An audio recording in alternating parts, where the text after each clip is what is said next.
Good evening, everyone. Welcome to First Aid AMC MCQ. And tonight, our review session, which is free for anyone.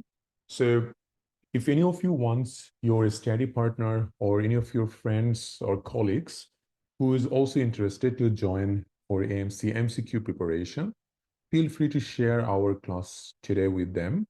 And anyone can actually watch the session today and get an idea about how they should start their preparation for AMC MCQ. So again, welcome to our first class of the new course, which is going to start on 17th of January next year. So we're saying next year, but it's just a few days ahead, right? So I am Dr. Arshan Ahmed. I am going to be your main course coordinator for the next 5 months. So all of you know about first aid, right? And you'll be amazed to know that we have one of the highest number of passing candidates from both AMC, MCQ, and clinical. So both of our courses are highly recommended, and I'm sure that you also know our course from your friends, colleagues, or somewhere in the Facebook you have seen our student maybe posted a review or something. So that's how you usually know us, because we don't advertise a lot. We don't share our course with a lot of groups or anything. But most of the time, we get all of our students and all of the people who you are here usually comes from someone else's review or feedback. So what that means is that we really don't need to advertise a lot for this course to even run, because every month, every year, there are thousands of students who join the course, who pass their both AMC, MCQ, and clinical. And MCQ, yes, it's most of the time you'll pass it in the first attempt. Clinical exam can be quite tricky. We have the highest number of students who pass clinical in the first attempt. But again, sometimes it can be a bit difficult, so second attempt might be needed. But still, we have the highest number of candidates who pass this kind of exam. So we actually pride ourselves in this, just because that it's not only us that we are giving you all the right materials. That's not only the case. You are also doing the hard work with us. And with an appropriate guideline, with materials which is needed for your exam, anyone can pass this exam. Now, you might feel quite overwhelmed, just like any other students who we have come across throughout the last 8 years. So this course is not a new course. We have started 8 years ago, and throughout these 8 years, we have gained a lot of experience. We have come across thousands of questions. And we have got a good idea about what is really important for your AMC MCQ preparation. And that is one of the factors why our students pass in the first attempt, and just without any other things, with just the course content and material, they pass the exam without any problem, without any issue. And the satisfaction that we find after a course, especially with the students' feedback and review, that actually shows us that yes, we are doing the right thing. And that actually shows even in their results when we have seen in this November exam.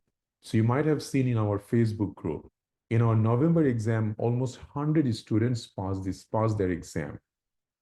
So that is a lot for us, because this is one of the highest number of students who actually passed from the course in a single month.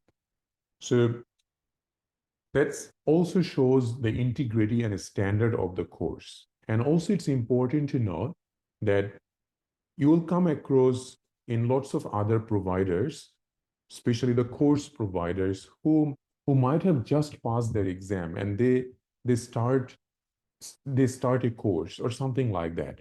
Well, we don't say that that means they are not doing the right thing. They might be also a good course provider, but when you join a course, because you are actually paying a lot of money, right? And those are your hard working money. So when you actually pay such an amount to prepare for an exam, we want you to actually understand what you're doing. Don't just go and start doing a course. Get an understanding about that course. At least do 2 weeks of free classes with them, because anyone can take one class or even a two class, which will be really, really good. But if any course can give you 2 weeks free session, and if you like it, that means it is the right course for you. So before you go for any course, I would like you to try that, definitely. But many times we see that our students, they don't even want to do a trial class with us, because they know what we do. They trust in us in a way that at the moment we have got a lot of students who has already enrolled into the course, and we have given them access to our software and portal, and they have started their preparation already, because we have added a lot of previous course notes and video recordings. So even like 1 month ago, we have started giving the course access to these candidates. So if you see the number of students who are already in the course which haven't started yet, you'll be amazed. So what I'm trying to say, that you can trust in the course, because it is not just a course which just come out yesterday. The course has its time. We learned how to prepare our candidates for the best part of the exam, and we know what comes in exam. We know what is important for your exam. So that is one of the most important thing when you take a course, both for your AMC MCQ and clinical. The other thing is, I always advise candidates that if you're preparing for AMC MCQ, you need to also make sure that you are ready to do this job, because this is kind of a job. When you prepare for this kind of exam, and this is going to change the course of your life, you need to give enough time to prepare. You can't just say that, well, I'll do a course and I might just come a few times in the live class, and some other time I'll just go through some videos and I'm going to pass this exam. That is not going to happen, right? Because most of you are not in Australia, and you have never worked, like none of you worked in Australia. So you don't know the guideline that we follow here. You don't know anything about what kind of disease are important in Australia. Most of you are from Asian countries. In your country, tuberculosis is highly prevalent, and every exam will have case from tuberculosis. Am I wrong? No, I think. But in Australia, I have never seen a TB case. In my 10 years, I have not seen a single case of TB, because it is not very common. So That's also important to know that what is important in Australia, what kind of guideline you should follow so that you can actually prepare smartly. So I have seen a lot of course providers, they are not even working in Australia, but there are lots of students who takes those courses, and then many of them, they can't actually, either they can't finish the full course because they don't like the provider, or after they finish the course they fail the exam, and then the students come to us and asking for, like, we did some mistake, we didn't know that this course is like that, but we want to do the right thing now. I've seen hundreds of students who have done a course for their MCQ, and then they joined our course later on. So that actually hurt me in a way that you are paying a lot, and doing 2 or 3 courses for AMC MCQ, it is just a huge waste of your money. So make sure when you choose a course, you need to feel the vibe that if it is that right for you. So do some trial classes, understand if this is the right course for you. If you feel that yes, this is the right course, I'm liking the mentors, I'm liking how they're talking, I'm liking how they are showing their classes, that is the time I advise everyone to enroll in any course that you are going to do in your life ahead. That's why First Aid AMC usually provides a free trial class. Ideally, we do it 2 to 3 weeks before our course starts. And then the first 2 weeks classes are always free for everyone. So whether you are a part of the course or not, everyone can join our first 2 weeks class totally free. We make sure you actually like us. We make sure you know about us before you enroll. So the 2 weeks free classes are starting from 17th of January. We will provide a full schedule of those 2 week session in the Facebook group. So make sure you come and join us and listen to our classes. Even though you don't join the course, I'm sure you'll learn a lot. I'm sure that will help a lot for your preparation. All right. So let's not talk a lot. We will come back at the end of today's session, and we'll discuss a little bit about the course, and you will be able to ask questions about the course, and we will also allow you to unmute yourself and then ask questions directly. For the purpose of just to avoid any noise in the background, I have kept you muted. But if you want to ask questions during the class, just write it in the chat box. I always keep it open, so I will answer your queries when I get the time. Okay? So today's class is based on a very important topic, which is psychiatry. Most of you are not aware of psychiatry at all because we don't usually learn psychiatry in our medical university. Even if we do it, but it's very small amount, not a lot. But psychiatry is very important for your AMC MCQ preparation. And it is also very hard. If you don't have a good basic, you can get really confused in the exam. So before we start the psychiatry review session, we will go through with you that how to start your preparation, what you should do in this 2 weeks time before we are starting the full course, and what should be the materials and resource that you should follow. And what is AMC MCQ exam? I'm sure many of you know it, but a lot of you are here who doesn't know anything about AMC MCQ. So we're going to just give you some idea first, and then we are going to move into the class. Okay? So let me just go into the chat box questions. Let's see if there is anything that I can answer now. Will we provide the recording of the class? Yes, all classes are recorded. If we might need second attempt, should we start AMC journey if we can't give second attempt? That's really fine. There is no specific number of attempts. So you can actually attempt for AMC multiple times. So there is no problem with that. But with this kind of course, especially the course that we provide, we don't come across a lot of students who need to go for second attempt.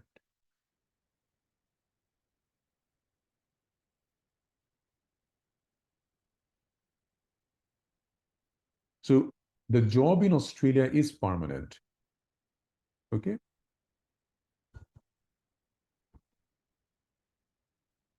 Thank you, Dr. Shabir.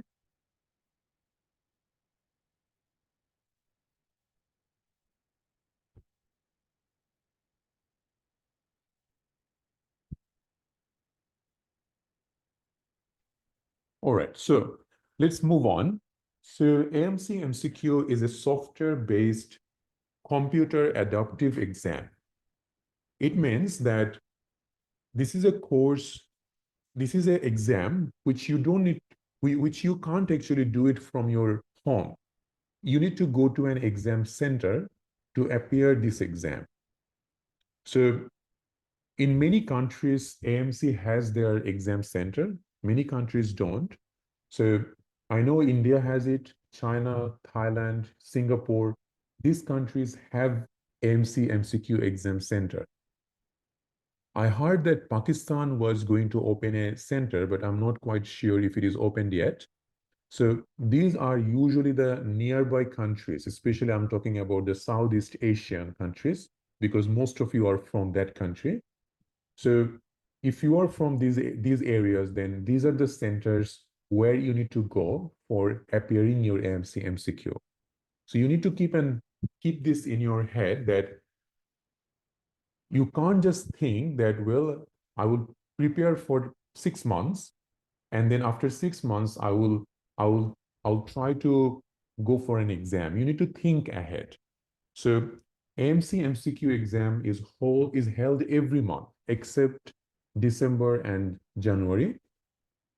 So all of these other months, so the 10 months from February to November, the exam usually held ideally. So if you open your amc.org.au, so that is the official website for AMC. So if you open amc.org.au, and if you go to the AMC MCQ site or AMC MCQ, the options that's in this site, you'll be able to see the date of your exam in 2025. So it's already there. So let's say you want to appear the exam maybe in July or August next year. So you need to at least start thinking ahead. So at least 3 months before your intended exam date, you should actually go for registering for that exam.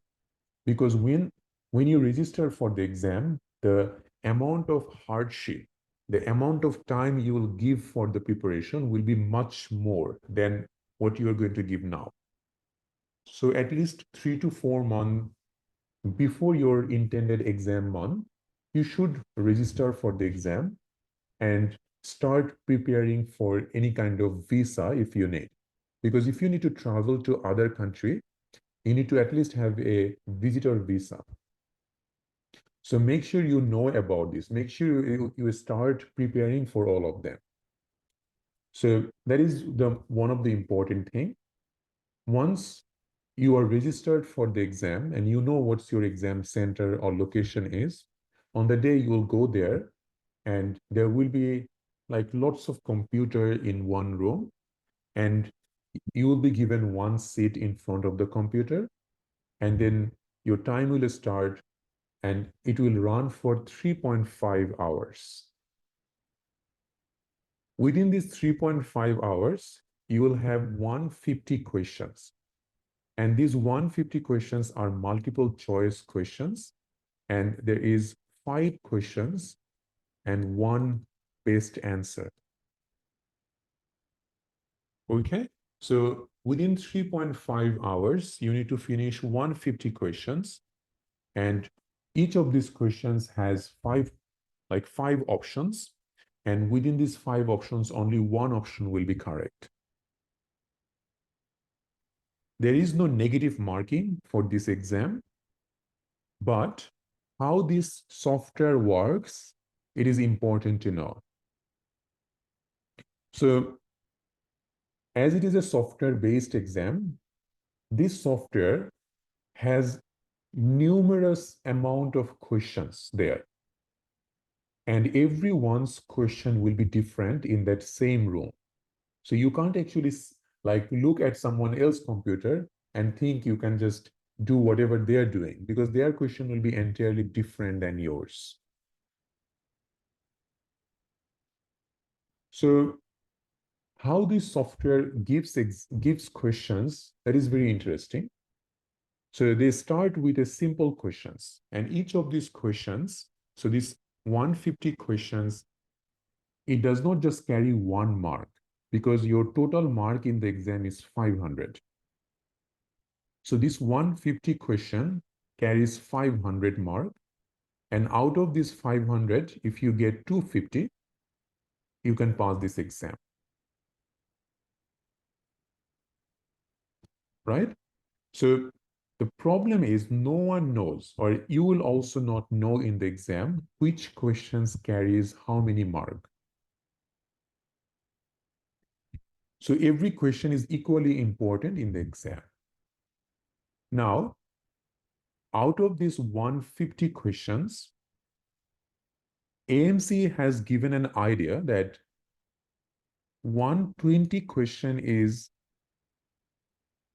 marked questions. That means you will only get mark from 120 questions. Okay. And sorry, not 120, 130.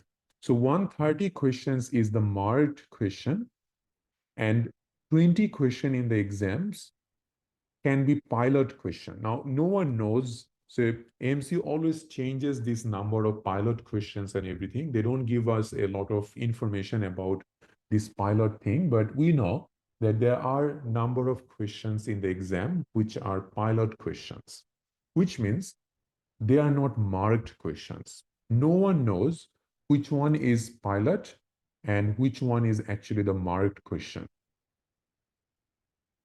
So that's why we say don't bother about finding out in the exam which one is marked and which one is pilot, because you really can't understand. We think the hard questions and the questions which are very long, those can be pilot questions in the exam. So we advise our students not to waste a lot of time in the bigger questions, because those questions might be just a pilot question. But again, we can't be totally sure on it. Now remember one thing, that even though there are possibility that 20 question is pilot question in the exam, no, pilot question has no mark. So it is not a marked question. So 20 question is not marked. So you usually will be marked on these 130 questions. So we know one thing for a fact, that the last 20 questions are never pilot. So the last 20 questions are always marked. So as you can understand that last 20 questions, everyone will be running out of time. So they make sure that these last 20 questions carries the higher mark than any other questions in the exam. So that's why making sure that you are well oriented with the timing and time management is very important, because even though it can sound that within 3.5 hours you can easily finish 150 questions, it can take a lot of time. So make sure you don't waste a lot of time in one question. If you are not sure about a questions, wasting a time on it is not going to give you anything. And you don't need to get every questions right in the exam. Okay, so just move on to the next question. So don't waste a lot of time. That's what I'm trying to say. But make sure that the last 20 questions you have enough time to answer, because those usually carries higher mark in the exam. So as I was saying, that some questions will carry high marks. So some might be 1, some might carry 2 mark, 4 mark, 6, some might even carry 10 mark. And these are more harder questions. So the software is designed in a way that, let's say the first question will be given a simple question to you. And if you get the first one right, which is the easiest question, software will give you the second one a bit harder. If you got that one right, software will give you more harder, more harder. So every time you get one question right, the next questions come as more harder questions, and those will carry more mark. So just because if you see in the exam that you are getting a lot of hard questions, you might not even seen this type of questions ever. Don't be very sorry or don't be very confused, because you might be getting good questions, or you might be getting all other questions correct, and that's why software is giving you hard questions. So many times we see this, that students come out of their exam and then they say that my exam was very difficult. Every question was quite difficult, quite hard. I have never seen some of these questions. That student usually pass the exam. Then that student who said that every questions was very easy, I think I'm going to pass the exam. So I have seen a lot of times that those are the students who fail. So it's very important to understand that even though if you're getting a hard question in the exam, it might not be very bad. It might mean that you are doing really good. Okay? So that's a bit of an idea about the marking. Now, as you can understand, you need 250 out of 500. So it is not very difficult. If you actually prepare well for this exam, you should not fail. If you know the right guideline, if you follow an appropriate course and you do prepare, I don't think you should fail this exam. So make sure you know what to read. Make sure you are not wasting time on going through multiple courses, going through multiple free classes. It's really not needed.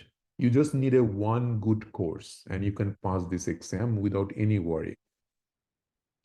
Now, the other thing is, I always discuss this in the review session because many of you might not be a part of our course, but I want you to know these important things because I don't think anyone actually discussed this as not as a free lecture.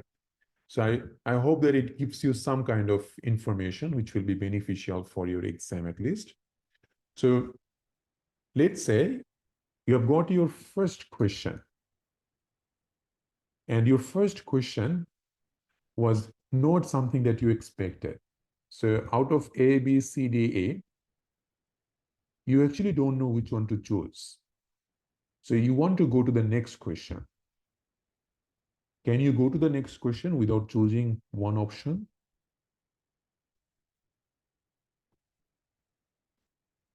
What do you think? No, you can't. So this is where the exam becomes tricky. Lot of exam I have seen that they allow you to just choose an option and you can come back to that and change your answer later on. And AMC used to give that option 3 or 4 years ago, but they have changed this option nowadays. So you can't come back to this question anymore once you choose an option. So the idea is, let's say even if you don't know the answer, you have to choose one option to go to the next question. Okay? So once you choose one, there will be option, there is a button of like next. Once you click the next button and you go to the next question, which is your, let's say, number 2 question, can you come back? No. So you can't go back anymore. You can't change that option anymore. So it is done. Okay? So that's where exam gets a bit difficult for some students. So we normally say that if you don't know this answer, if you don't know anything about this particular topic, like someone questions coming as, let's say, Charcot-Marie-Tooth disease, or maybe a question about, uh, let's say, Prader-Willi syndrome. So something which you have never seen in your life. Will you be able to correctly answer that question? No. So there is no point of wasting time on that question. Just choose anything and go to the next option. Okay, so that is the idea in the exam. If you have never seen a particular question, if you don't know anything about it, just go to the next question. Don't waste your time. Now, this is the way that you are going to finish 150 question in the exam.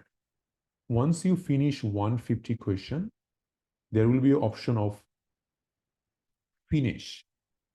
So once you click on this finish option, the software will say, are you sure that you want to finish or you want to submit your exam?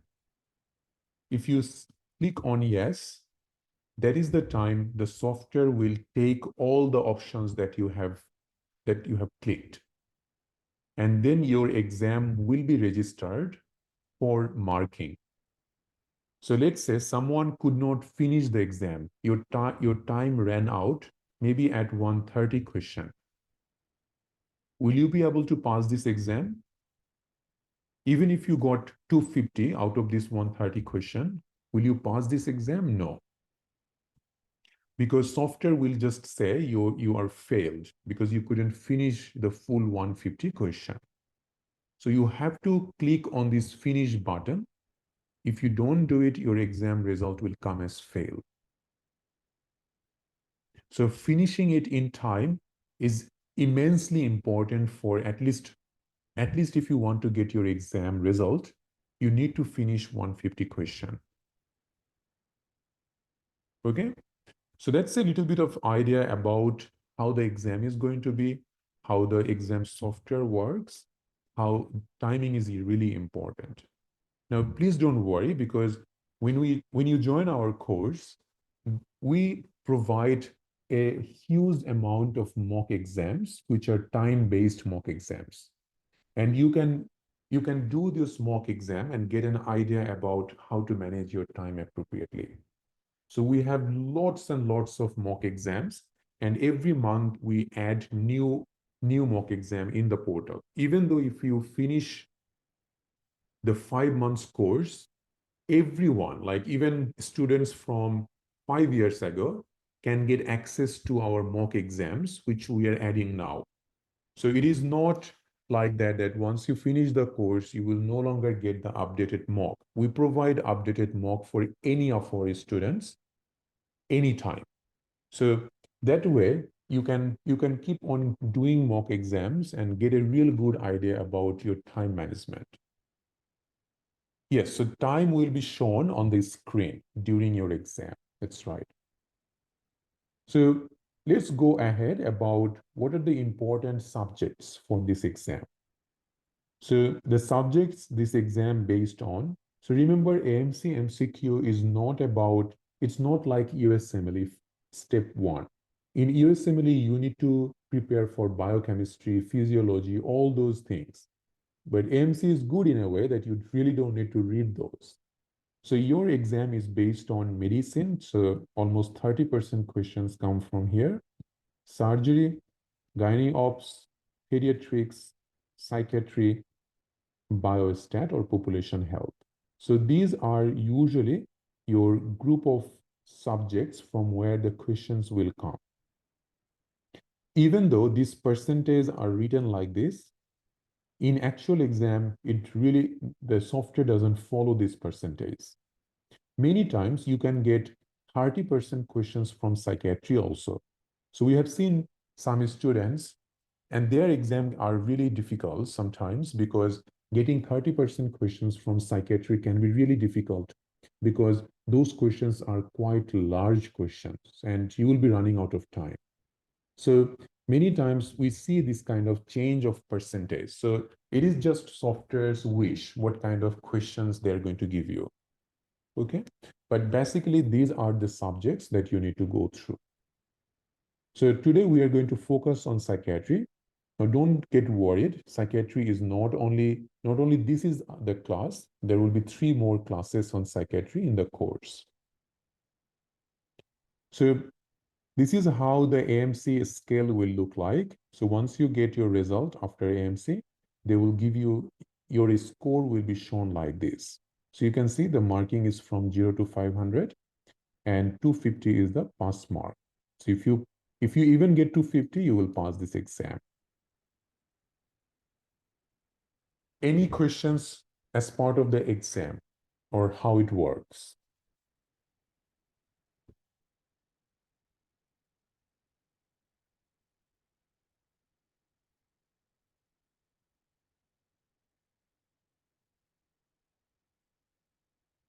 So today's session is 2 hours. So it's a long sessions. Our all classes are usually two to 2.5 hours in duration.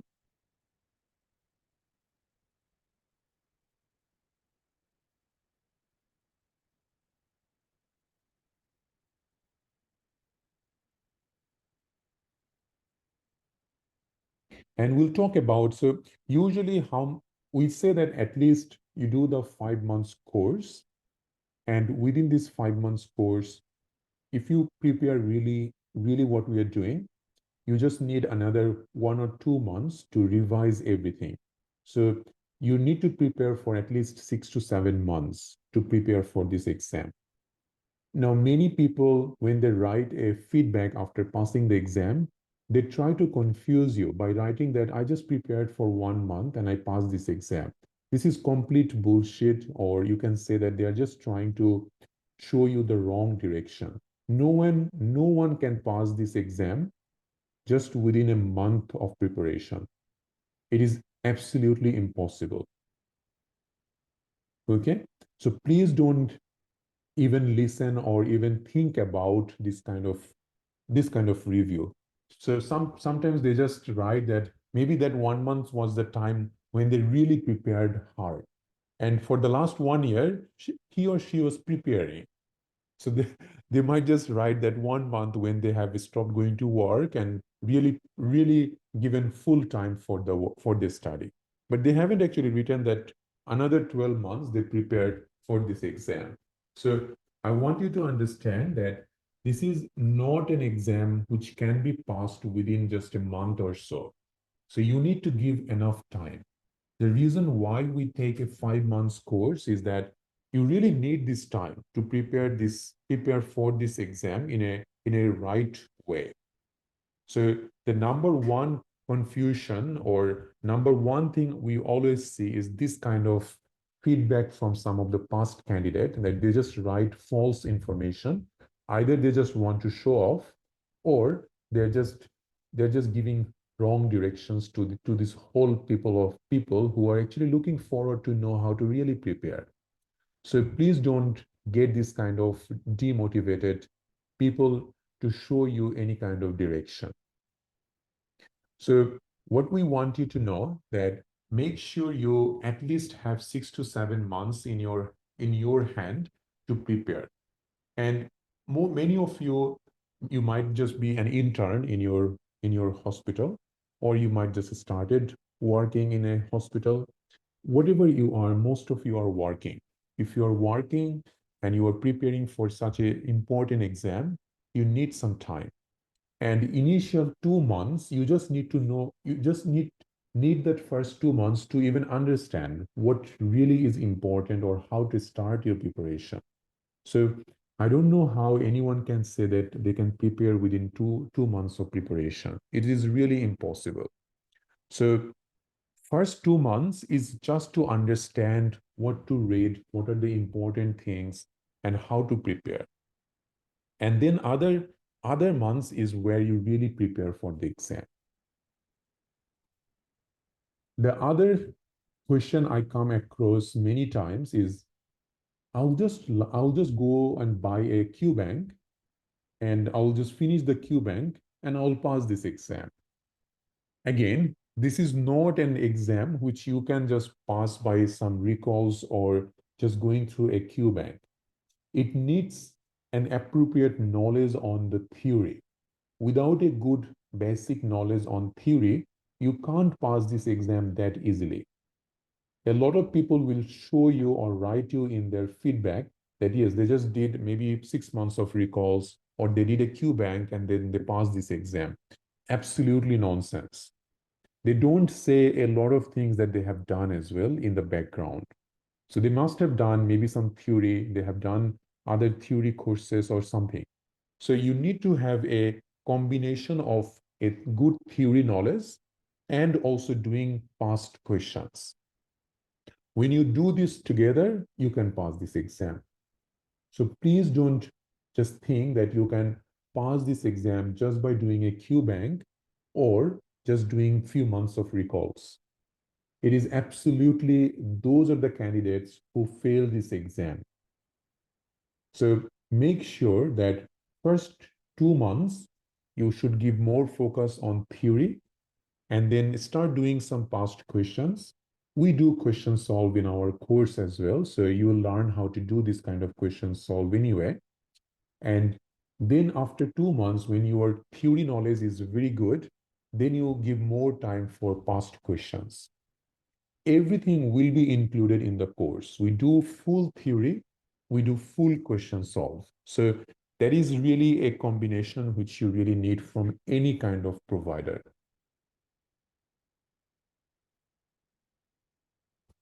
Okay, so I will come back to your questions. What like I can see a lot of you asking in the chat box. So let's just start psychiatry because otherwise you will not even get to know psychiatry at all today if I start answering your questions now. We'll answer your questions and at the end of the class. Okay. So first of all, let's just start psychiatry. So psychiatry is fun if you can understand it because it is very interesting. So for psychiatry, these are the research that you need to go through. So John Murtagh 8th edition is your main book for this exam. So JM 8th edition has a bit of psychiatry chapters. Not everything is there. Kaplan, so there is the USMLE Kaplan Step to Seek a book, which is really, really important part of even AMC preparation. So if you ask me, apart from JM, which other book I should buy? Or which other book I should go through. That will be this Kaplan Step to CK. We provide soft copy of all of these books. So if you don't need to have a hard copy, then you don't need to really do anything. We will provide this in the course. So Kaplan Step to CK Psychiatry is really good to understand the basic of psychiatry. And when we show you these specific topics that is important, we really combine John Murtagh and Kaplan Step to CK. And you'll see it today. Apart from this, there is a U-World USMLE. U-World USMLE has a lot of questions related to psychiatry, and they have answers in a detailed way. So this is also a very good research to understand the basic of psychiatry. So you get to see the question, then there is options, and you can choose an option, and then you can read the explanation. So I always advise to go through UWorld USMLE to get a very good basic idea about psychiatry. You don't need to go through every topic. Whatever we discuss in the course, that is the only topic you need for this exam. Apart from that, there are several websites that you can read if you are confused about any particular question, such as Ranch CP or Medscape. Not really important. And our lecture notes has almost all the important topic for psychiatry anyway. So you don't need to even go through these books. Once we do psychiatry, so once we finish the full psychiatry, we also solve some psychiatry-based question. And that gives you an idea that, like, if the theory knowledge is really working to solve this question that is important for your exam. Apart from that, so along with that, you can definitely read any QBank. So there are lots of QBank like Amidex. I would say Amidex would be a good idea if you want to go through a QBank. So you can definitely read psychiatry from that and get to know some of the questions. But if you can do what we are doing like here, so you have the basic theory knowledge and the theory knowledge is all that we are going to discuss in the course. That is enough. And then you go to the UWorld USMLE, read some of the questions, do a QBank, and then after finishing a subject, you will see that there is a subject-based mock exam in your portal. So there is a psychiatry mock exam. So we want you to go to the mock exam and then try those questions and see how much mark you are getting. If you get a really good mark, then it means that you have done this psychiatry really well. Okay? So that's how you should prepare for this exam. First, you gain the theory knowledge, then do a Q bank, do some questions solved based on this topic, and then you go for the mock exam. In this way, you will be preparing for almost all other subjects. Now, please don't get depressed by everything I said. I'm hoping that this is not too much for you. So let's start our course with the first topic, which is depression. So psychiatry, the most important topics that comes in exam is depression, schizophrenia, bipolar disorder. So these are the three topics which is going to be discussed today. And you will see that there is a lot to learn. Okay. And Dr. Rajanali, no, you don't really need to, because everything that we are giving in the course, that is all that you need to do. You don't need to go through any books if you just follow what is given in the lecture note and what we normally discuss in the class. So that's more than enough.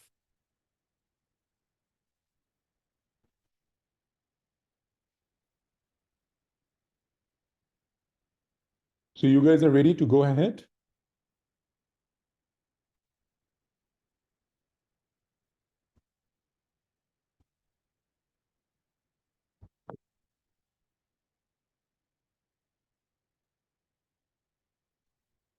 Brilliant. Let's move on. So first is major depressive disorder.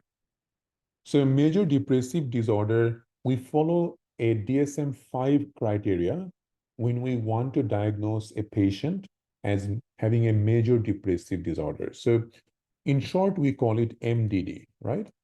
So if a patient has at least 5 out of these 9 symptoms and it lasts for at least 2 weeks, that patient, you can diagnose them as having a major depressive disorder. So what are these 9 symptoms? So 9 symptoms, we follow this mnemonic, which is M Psych caps. So M for mood. So patient who will have a low mood. S for sleep changes. So depression patient will have insomnia. I for anhedonia or loss of interest. G for feeling guilty, hopeless, worthless. E for lack of energy. C for lack of concentration. A for lack of appetite. And if someone has lack of appetite, they can also have loss of weight. P for psychomotor changes. So psychomotor, usually they get psychomotor retardation. So psychomotor retardation means that these patients are quite slow. So everything is very slowed down. So that's how the depression patient usually would be. And another S for suicidal thoughts. Out of these 9 symptoms, the 2 most important ones to make a diagnosis is this. So as you can understand that out of these 9 symptoms, patients should have 5. And they at least need either this low mood or loss of interest in these 5. Okay, so if a patient has got 5 out of these 9 symptoms lasting for 2 weeks, and out of these 5 symptoms, at least one of them is any of this low mood or loss of interest, you can diagnose that patient to have a major depressive disorder. All right. Now, there are different ways of asking questions in the exam. So it is vital that you read the question in the exam. Don't just assume that you know what they're asking. So how the question is asked in the exam, the right answer depends on it. So please make sure you read the full question before you are trying to solve that question. A lot of you, because you do a lot of past questions, you think in the exam that you know this question, but really you don't. They can ask different type of questions. They can totally change the question that you might have seen before. So it's important not to memorize the past questions, but to learn those theory, because those theory are important for your exam. So we always say that please do not think that you need to memorize the questions. Memorizing questions and thinking that that will help you to pass the exam is the biggest mistake. So from this theory, from these questions, all you need to know is what type of question is important for exam and what type of topic is important for exam. And you learn that topic so that you can answer questions related to that topic. Okay. Now, why I'm saying that sometimes questions can give you this kind of, let's say this is the question in here, a 70-year-old woman recently admitted after her son informed the doctor that she had been doing very poorly over the last few months. The patient reports 30-pound weight loss, decreased concentration, feeling of helplessness, hopelessness, reduced energy, depressed mood, and decreased sleep. So how many we have got here? So lack of, so loss of appetite, loss of weight, 1, concentration, 2, feeling of helplessness or guilt, 3, reduced energy, 4, low mood, 5, lack of sleep, 6. So you have got 6 out of 9 symptoms, and it's been for a few months. So you can actually diagnose this patient to have major depressive disorder. If this question asks you that what is the single most important question you are going to ask in this patient, what will be your answer from these 9 symptoms? So what is the single most important symptom you want to know from this patient?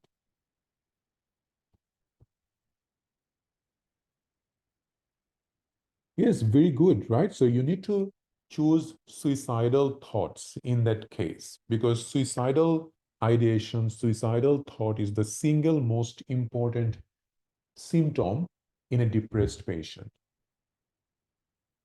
Okay? So I asked, what is the single most important symptoms you want to know for this patient? That is one type of question. The another question is, what is the single most important symptom you need to make the diagnosis? In that case, the answer will be either low mood or loss of interest.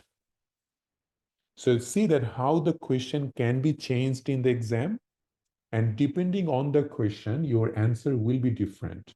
So that is always important that finish the question, that what really they're asking is what is most important to know, because otherwise answer will be just a wrong answer.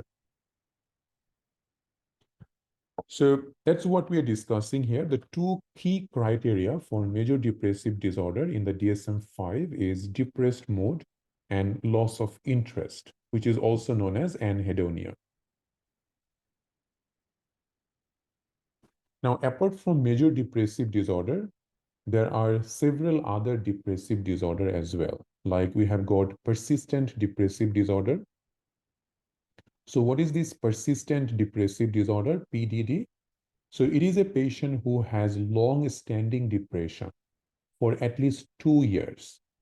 So if a patient suffers from depression for at least 2 years, and just a mild severity, not a severe depression, mild depression, but if it is for more than 2 years, the term that we use is called persistent depressive disorder. Now, major depressive disorder is divided based on the severity. So it can be mild, moderate, or severe. It's important because the management depends on the severity. So we'll come to the management just in a bit. We also should know that what is the worst prognostic factor in a patient who has major depressive disorder? The worst prognostic factor is when a patient with depression has got psychotic feature. Psychotic feature means someone who has hallucination or delusion. So hallucination means that when they can see that I can see a snake, but no one else can see a snake in front of me. So it's a visual hallucination. Or if your patient constantly think that someone is trying to poison him or someone is trying to harm him, that's a paranoid delusion. So when this kind of hallucination delusion is there, along with major depression, those are the patient who has the worst prognosis. There are some atypical depression features, such as increased weight and appetite and increased sleep. In a usual conventional depressed patient, they usually have difficulty to sleep. They have lack of appetite, which causes loss of weight. But atypical depression features are, there are some depressed patient who sleeps more, who eats more, and also can gain weight for that. So those are atypical features of depression. Now, coming to depression in children and adolescent. Remember one thing, that adult patient comes with low mood, sadness, crying. Whereas children and adolescent, they don't always come crying or having a low mood. Adult children having depression can have more irritability than having a low mood. So children usually come with irritability, anger. So those are sometimes the features of depression in a child. All right. So you can see here, sadness is common, but in children, rather than having a sad, low mood, irritability may be more prominent. And they can have all other symptoms like lack of interest. They might not want to go to school, having difficulty to sleep, not enjoying anything. So those symptoms will be there in a depressed child as well. But sometimes it can be a bit difficult to diagnose depression in a child because they don't sometimes even understand their feeling. And sometimes even a school refusal can be a symptom of depression in a child.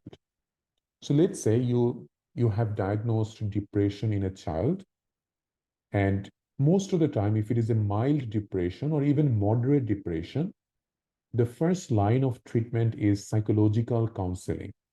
So you send them to a psychologist, and psychologist will counsel and try to give them some tools, try to show them the correct way of thinking.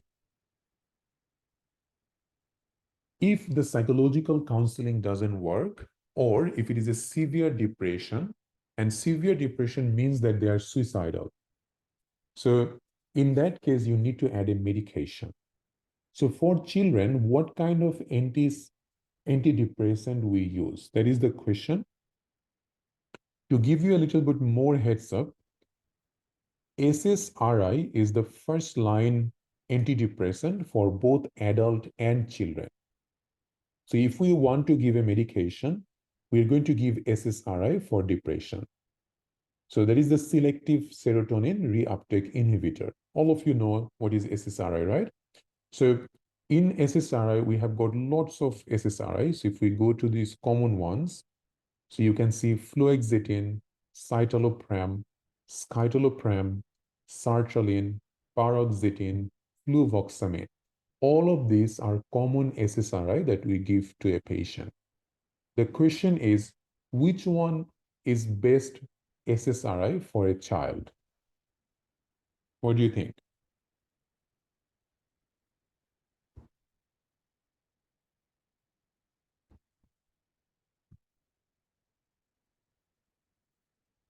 Fluvoxamine or fluoxetine, that is the best antidepressant for a child. Between fluvoxamine and fluoxetine, fluvoxamine will be the first line. If fluvoxamine is not in the option, then you can choose the fluoxetine. Okay? So that's an important question for your exam. There is a condition called recurrent brief depression. So you should know about it. So we know that a major depressive disorder, to diagnose, we need at least 2 weeks of symptom. But there are some patients who has recurrent episodes of depression, but they don't last 2 weeks. They last about 3 to 7 days, but it happens almost every month. So that's why we call it recurrent brief depression. Now, this is one group of patient who will not get much benefit from antidepressant because it is just for short time.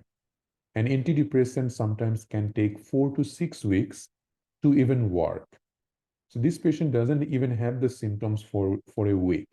So antidepressant might not work for this group of depression patient.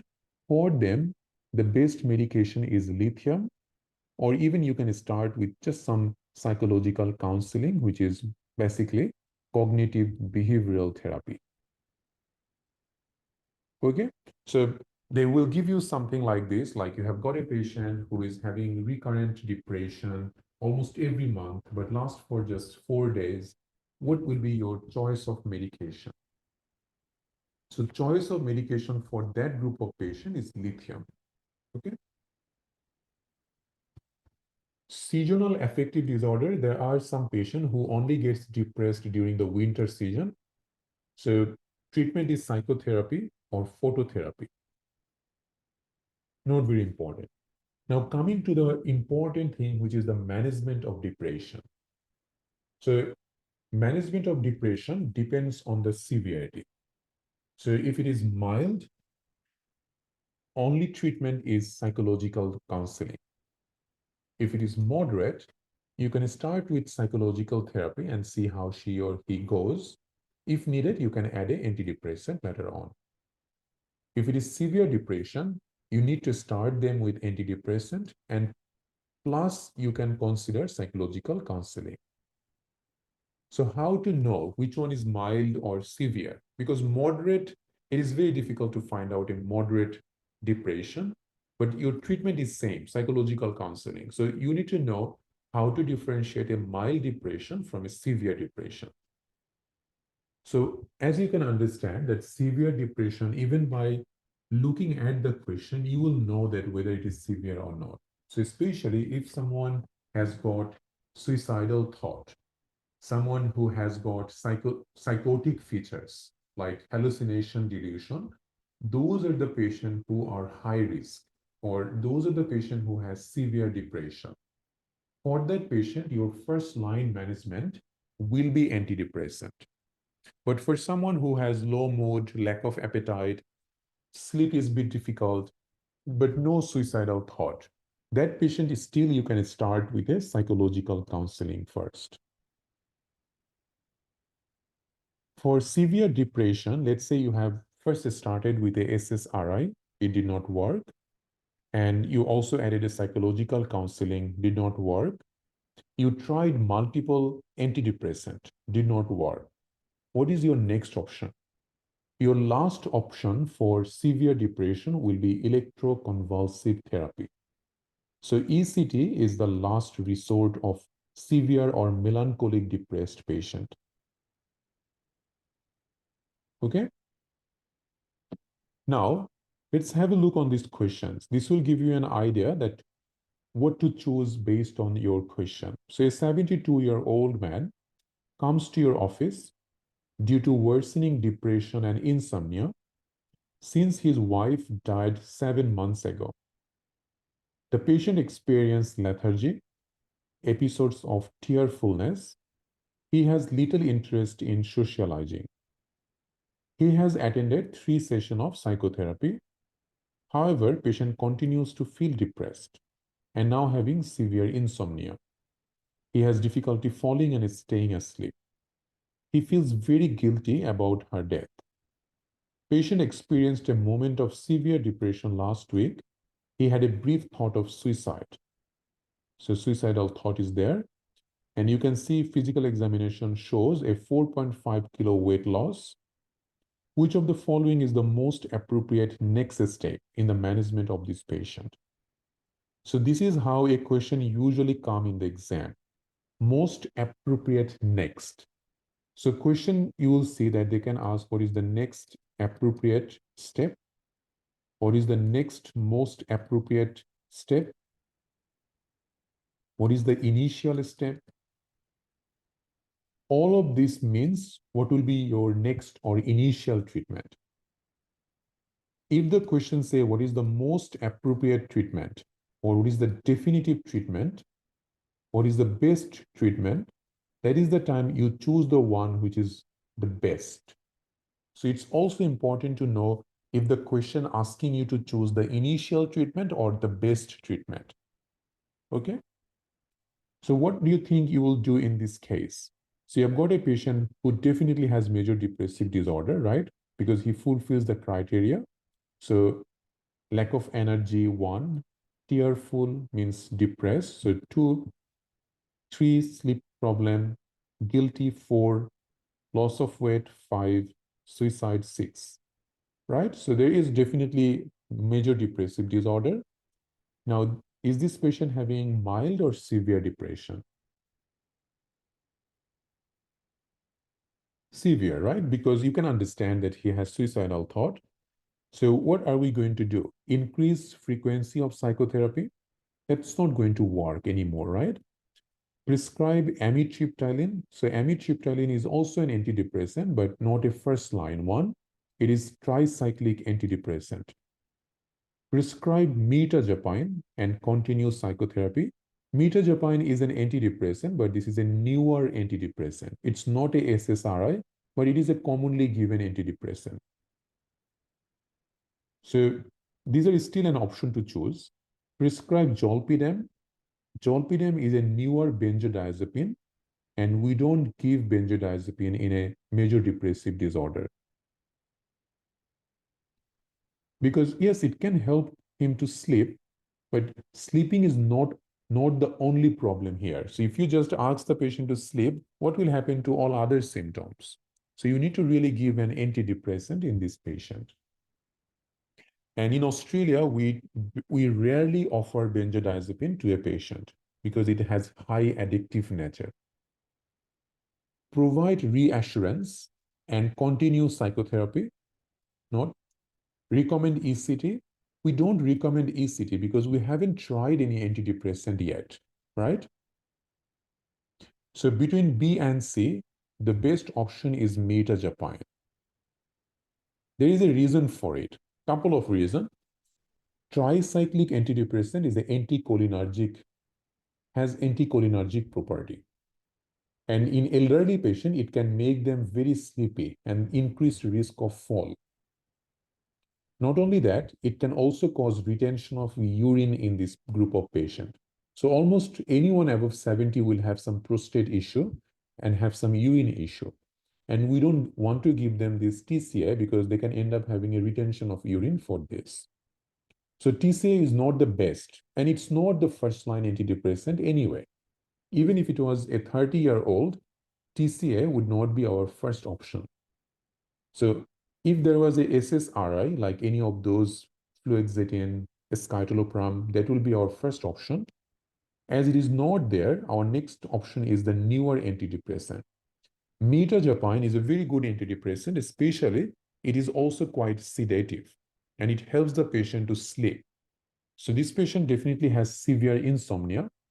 So insomnia will be dealt with mirtazapine, and also depression will be dealt in the same way. So this will be your best option to choose in here. Okay.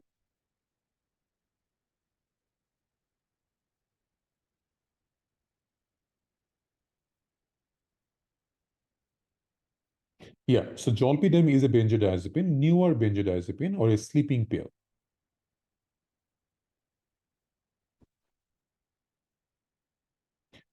Ideally, no, Dr. Urmi. So you should not go for ECT immediately. If it is a very agitated patient, you can give midazolam or diazepam to calm them down. But we normally would not go for direct ECT without trying a medication. Yes, you can, like, if you need to go, you can, because this class will be uploaded in our YouTube, and also the recording will be provided in our course portal. So if anyone needs to go, you can, that's fine. But I would really appreciate if you stay and listen because we are going to discuss a little bit about the course at the end as well. So if you have any questions, definitely you can ask at that time. Now, talking about SSRI side effect, because SSRI is the common antidepressant that we normally use. So the side effect of SSRI is important. So the common side effect, some can cause insomnia, like fluoxetine can cause insomnia, sedation, mirtazapine causes sedation, change of appetite, nausea, dry mouth, sexual dysfunction. So these are common side effects. Most common, if you ask me, is the initial GIT upset. So they can get a bit of tummy upset or nausea. And the other one can be sexual dysfunction or erectile dysfunction. So you can see in here, like you really don't need to go through all these side effects one by one. But the question that is important for your exam is, first one is like this.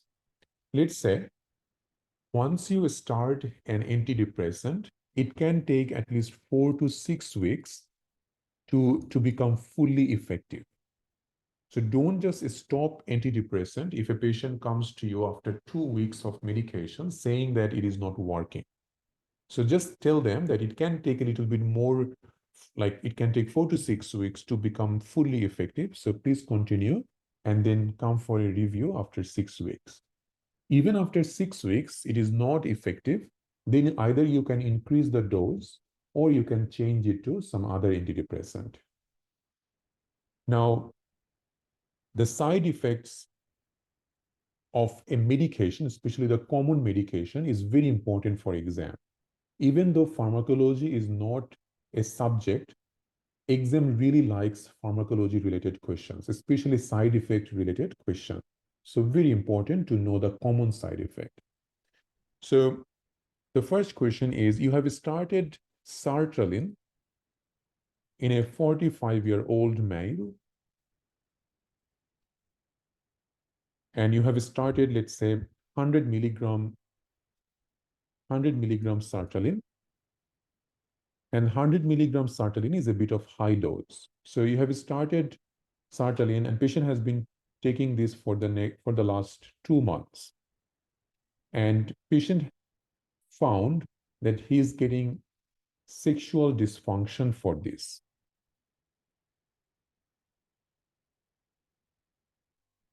Okay. And the next question we are supposed to ask is that with this high dose sertraline, how is your depression? So question says that depression is much better now.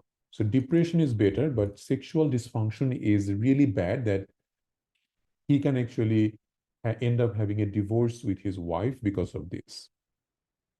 Now that is definitely serious, right? You are not going to let this man having a divorce for this medication. So what you can do? So the next step, because the depression is better, you can try to reduce the dose of sertraline. So your next step is reduce the sertraline to 50 milligram and see if the sexual dysfunctions get better. If it's still not better, then you can't reduce the sertraline anymore because that's not going to work anyhow. So the next option is you have to change the sertraline to a different group of antidepressant. So the changing SSRI to, you can do it like maybe change to SNRI or the newer antidepressant like mirtazapine, bupropion. Those has less sexual dysfunction side effect. Now, every SSRI, so if this patient is on sertraline, and if you change this patient to fluoxetine, so just a different SSRI, that's not going to work because every SSRI can have more or less similar sexual dysfunction. So changing from one SSRI to another SSRI usually does not solve this problem. What you need to do is to change this SSRI to some other group of antidepressant. So you can change it to like SNRI maybe venlafaxine, desvenlafaxine. Again, even venlafaxine, desvenlafaxine has sexual dysfunction problem. So the best option to choose is the newer antidepressant. So the newer is your mirtazapine, bupropion. Those will be the best option to choose. Let's say there is not in your option changing it to some other group. Other option is that you can add sildenafil, which is Viagra, or tadalafil. So that means you can actually give something for the erectile dysfunction as a last resort. So this is the step-by-step management for sexual dysfunction side effect caused by an SSRI. Does it make sense to everyone? Because this is the kind of question that's come in exam in a different way.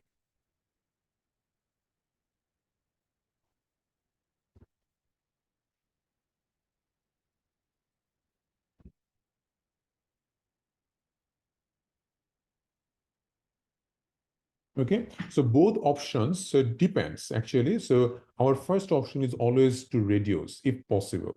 But if this patient was already on a 50 milligram sertraline, then reducing the dose is not going to be your right option anymore. Because he's on a bit high dose, the option is here to reduce the dose. And we know that depression is better. If depression was not controlled with 100 milligram, we could not even take a chance to reduce the dose. So it depends on a lot of factors.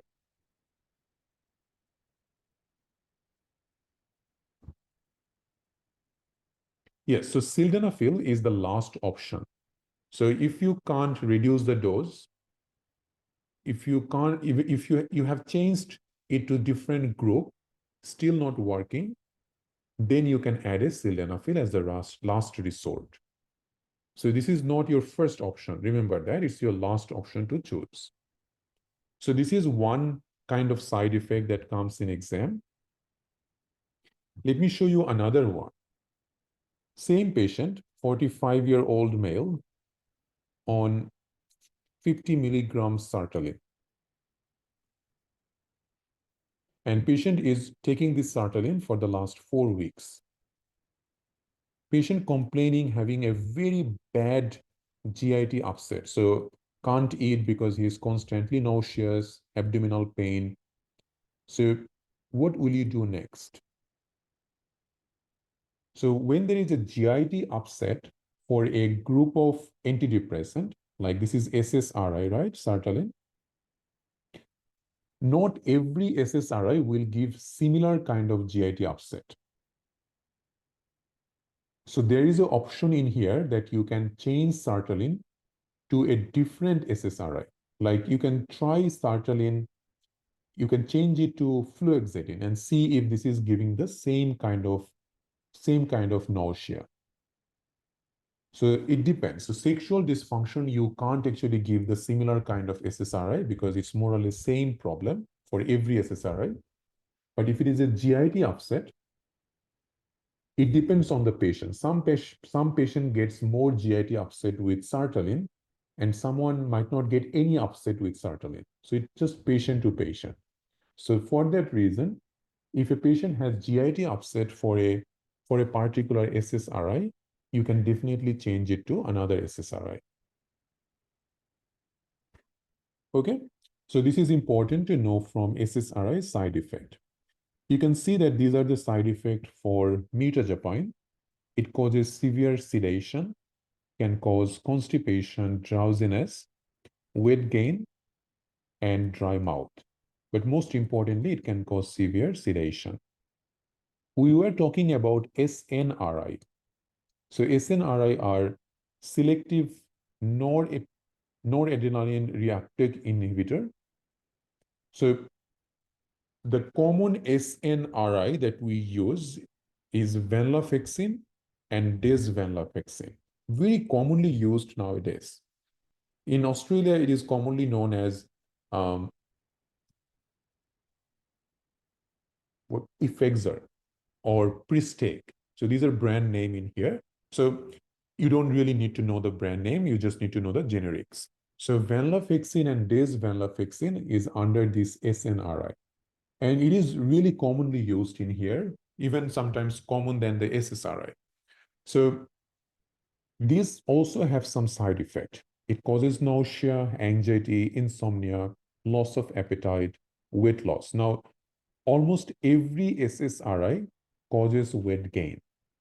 If weight gain is a problem for a patient, especially maybe for a female patient, and they specifically asked you not to give a medication which can increase their weight, in that case, choosing the SNRI is your best option because that is one of the antidepressant which can help to lose weight.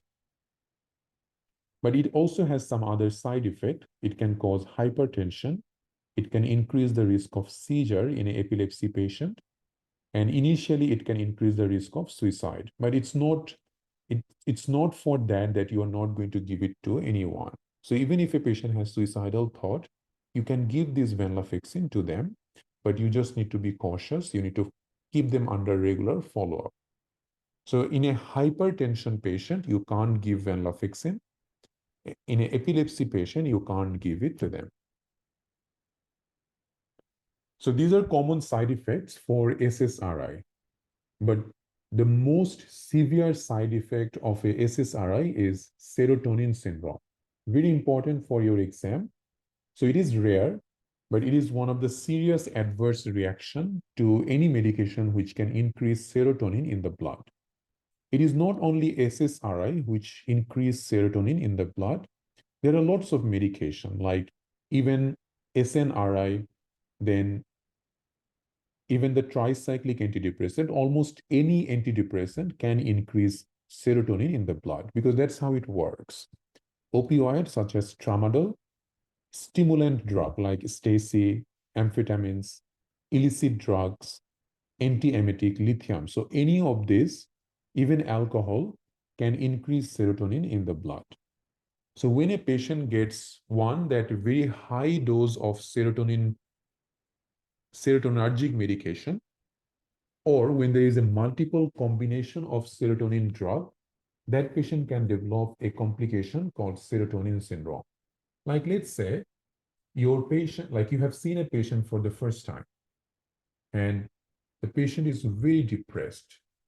Seeing her, you have advised her to take a antidepressant like let's say sertraline.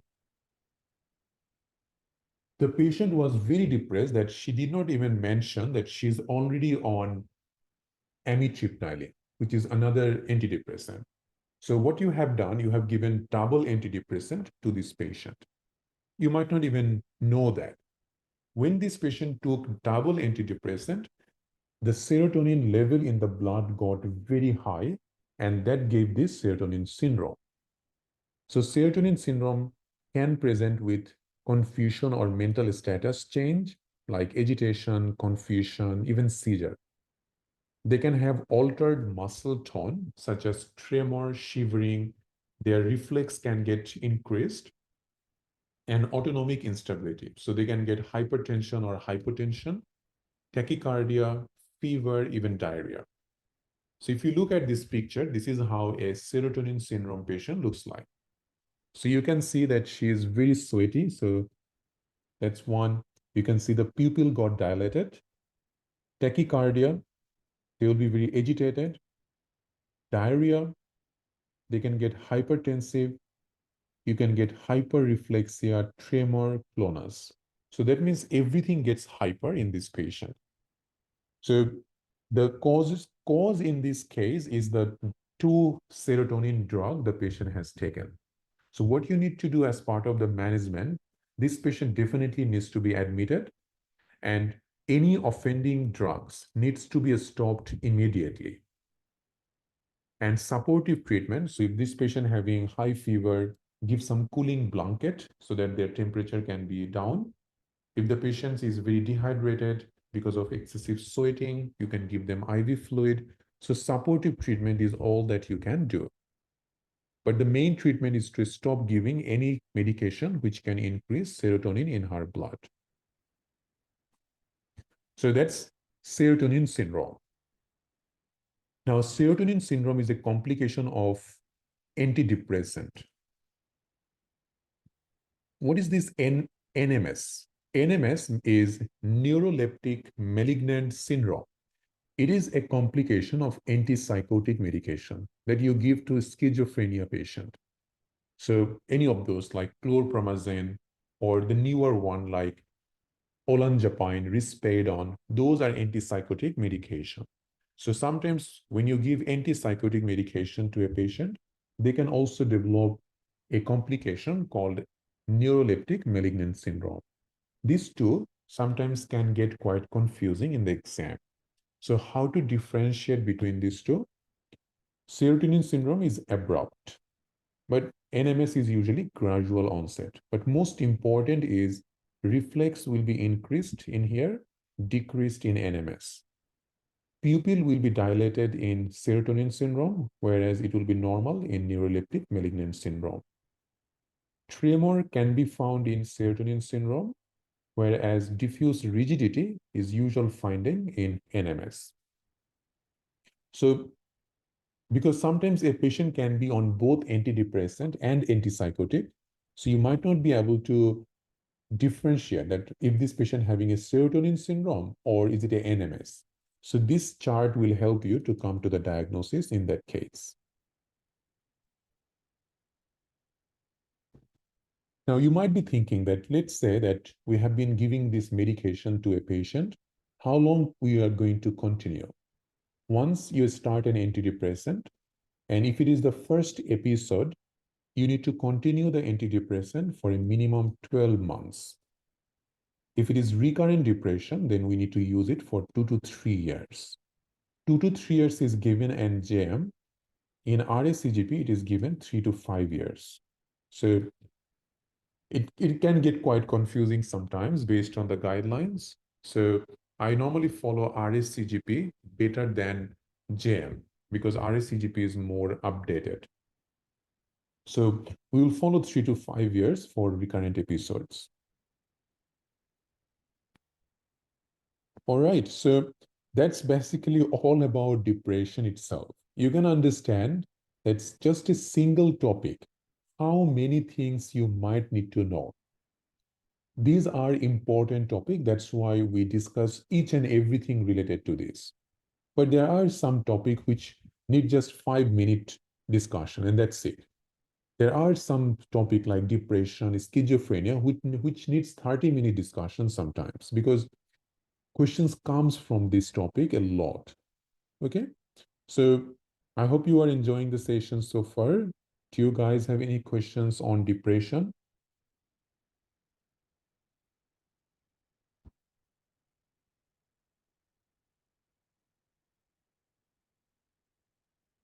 Yes, so after recovery from serotonin syndrome, you can start SSRI, but you will need to start only one SSRI in that case. Note is enough for this, Dr. Umi.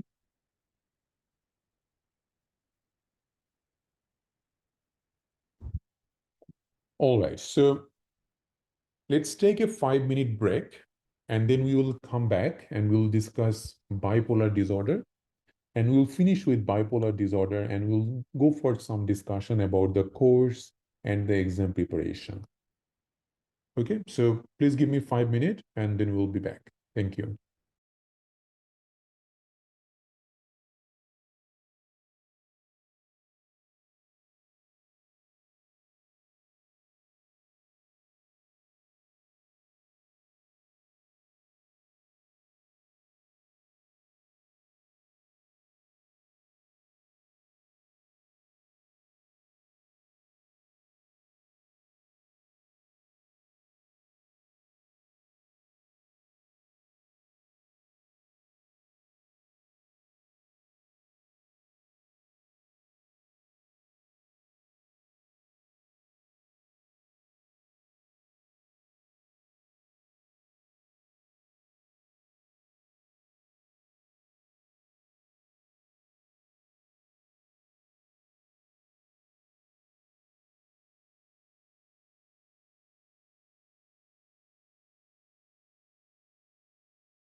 All right, everyone, let's come back.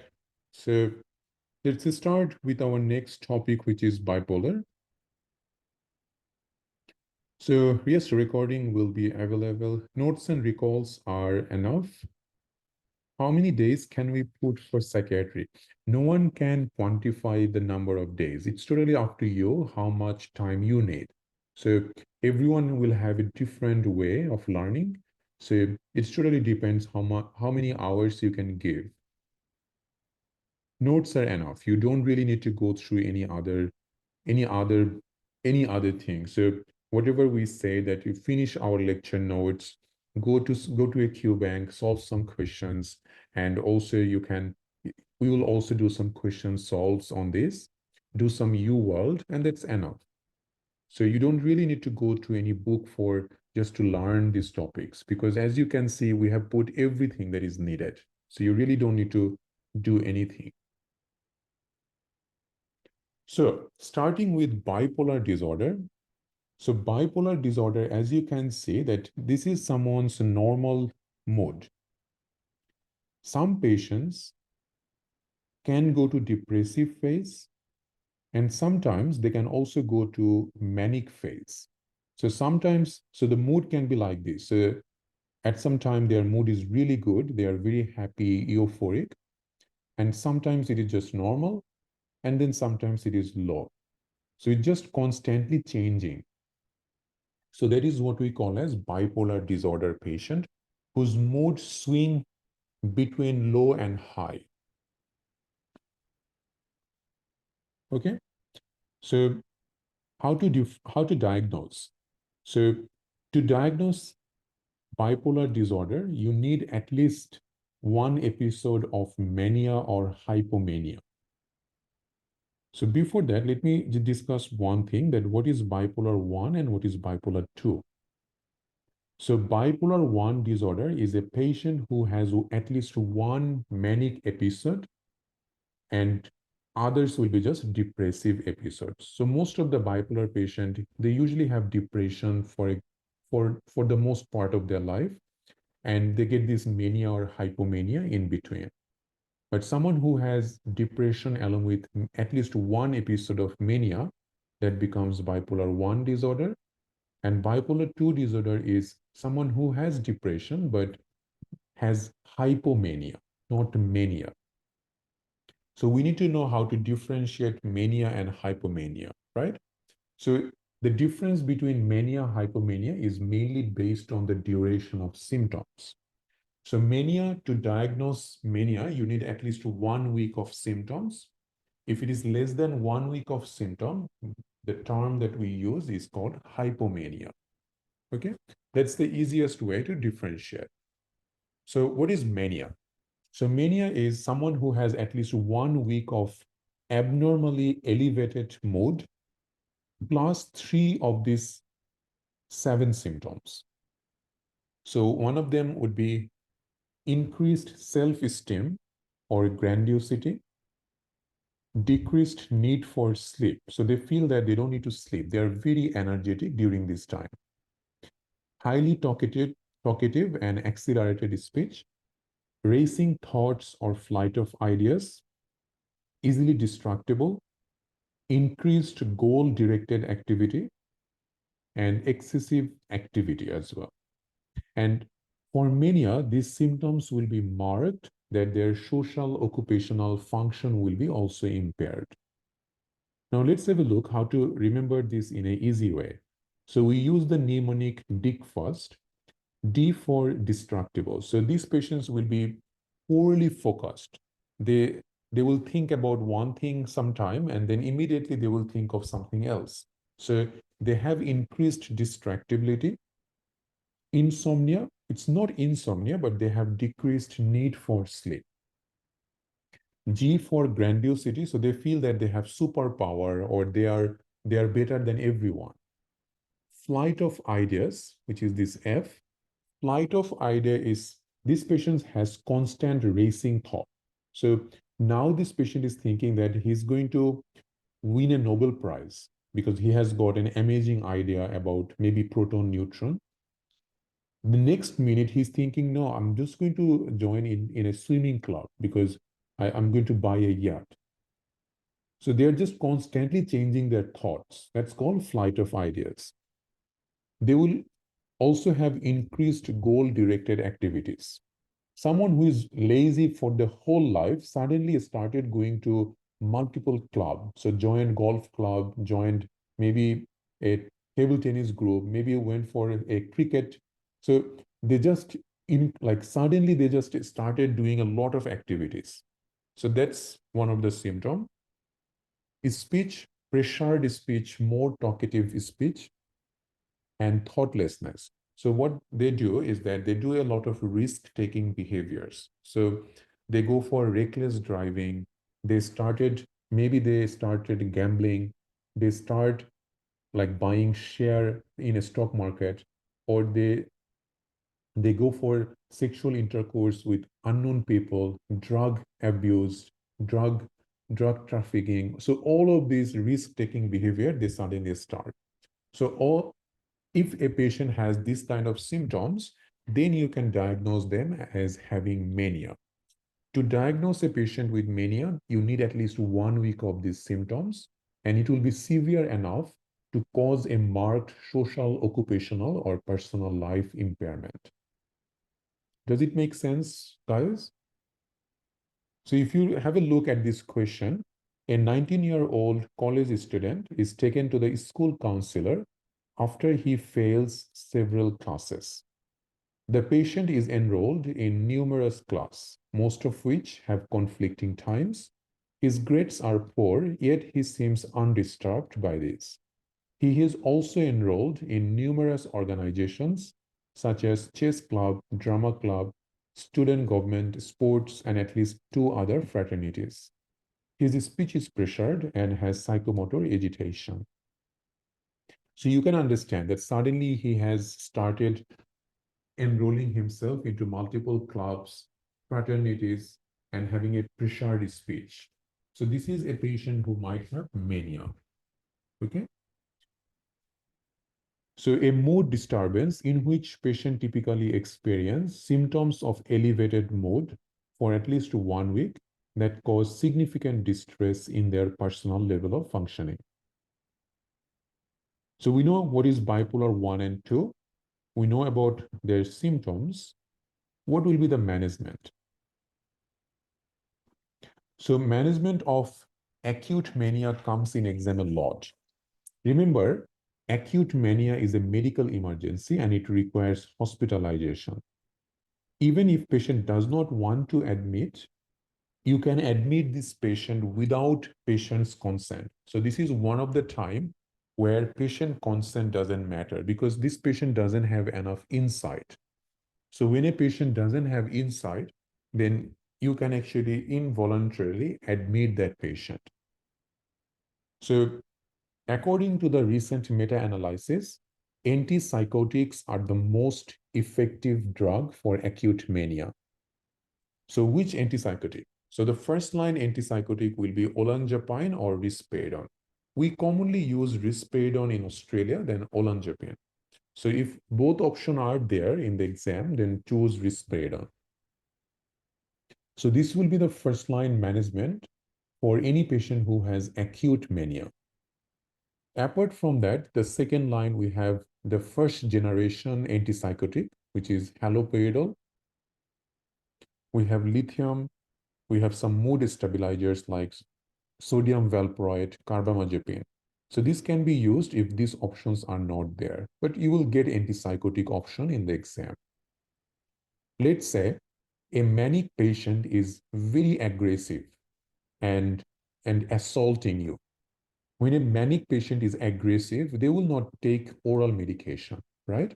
So if you need to give a parenteral antipsychotic, the choice of antipsychotic will be haloperidol.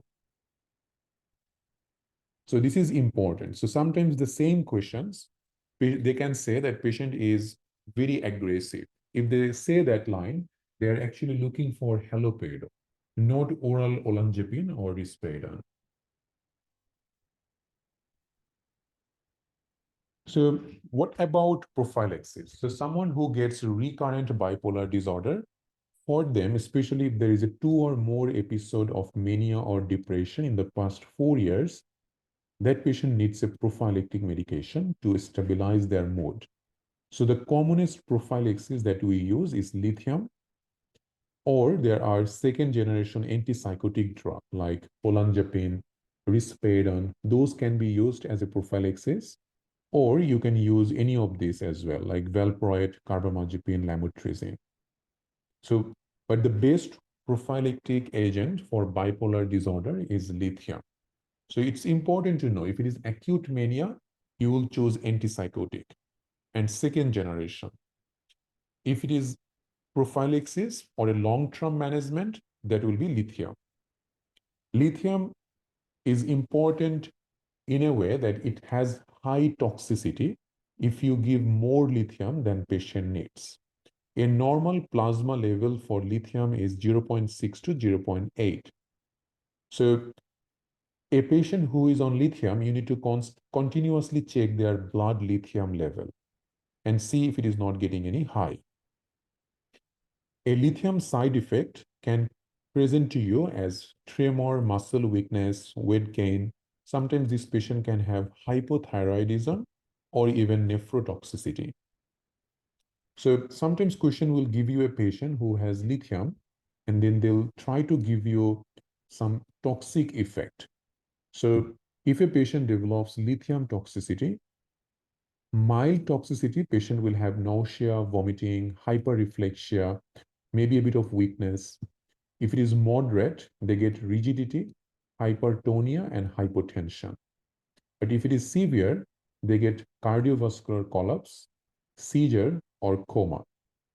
Now, it's important to note because based on the severity, the treatment is different. If it is mild to moderate lithium toxicity, definitely check the lithium level in the blood first.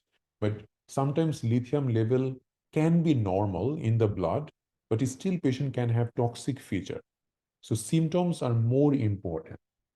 So if mild to moderate lithium toxicity symptom is there, then normally we would stop giving the lithium and start the patient with IV fluid, because these patients usually get quite a lot of dehydration. But if it is severe lithium toxicity, then most of them will get renal failure, cardiovascular collapse, and you need to start dialysis for that patient. Okay, so that's also comes in exam. So far we know how to treat acute mania. We know about bipolar disorder prophylaxis. We know about lithium toxicity. How about treating a patient who has bipolar depression? This is the most tricky part. Let's say a lot of time, if we get a patient who has depression, we start them antidepressant. But if we miss a patient who also has bipolar depression, that means what you have done, you did not actually find out whether this patient has bipolar. You just gave him antidepressant because he has depression. Giving antidepressant to a patient who can have underlying bipolar, you can actually precipitate an attack of mania in that patient. So this is very important to understand that not every depression patient will need antidepressant only. They might need a little bit more. So find out if there was an episode ever in their life that they had a mania episode, because then you will be treating that patient with a combination of antidepressant plus a mood stabilizer. So treatment of bipolar depression is difficult, and you should not give only antidepressant. So your recommended regimen is you can choose any antidepressant, but add either lithium, valproate, carbamazepine, or any antipsychotic. And then you will withdraw the antidepressant after 1 to 2 months because it can increase the chance of mania, and just leave the patient with mood stabilizers. Does it make sense, guys? Because this is one of the tricky questions which comes in exam. So they give you a patient who has depression, but they also say that he had an episode last year where he was having high energy, lack of sleeping. He also ended up like going to the prison because he was gambling or reckless driving. So what they were trying to say is that he had a manic episode 1 year ago. So what will be the treatment in that case? Not just antidepressant, but a combination of antidepressant plus a mood stabilizer. Okay. Mood stabilizer should be continued until, so this is a condition which cannot be cured. So patient will be on this forever.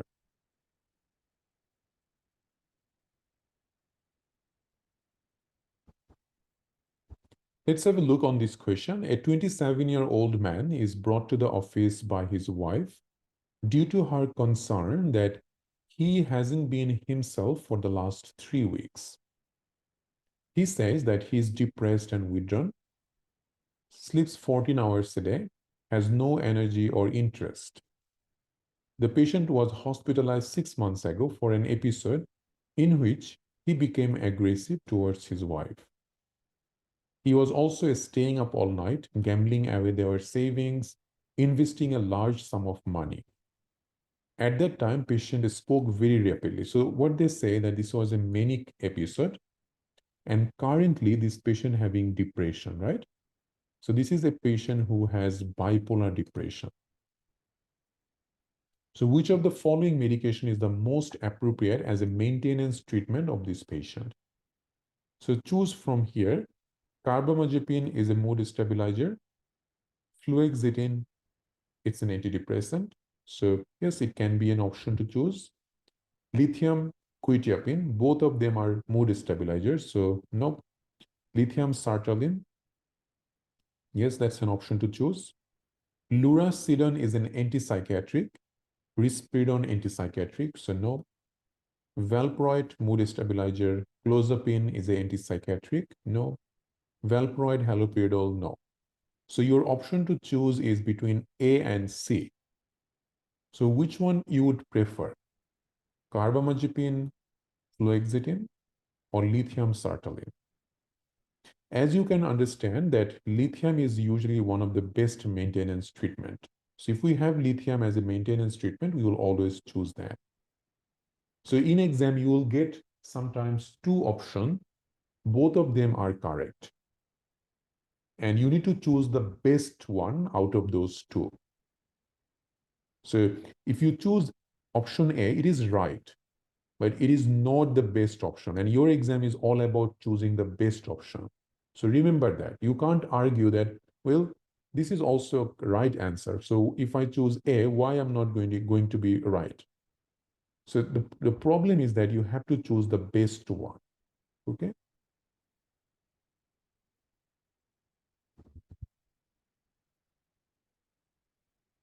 There is a condition called persistent depressive disorder, which is also known as dysthymia, which we discussed, right? So someone who has mild depression for 2 years, that's called PDD. In the same way, there is a condition called cyclothymic disorder. Cyclothymic disorder is a condition in which a patient gets many episodes of depression plus many episodes of hypomania lasting for 2 years. So the same thing when a patient gets long-term bipolar disorder, that's cyclothymic disorder. When a patient only gets long-term depression, it's called dysthymia. So just remember it.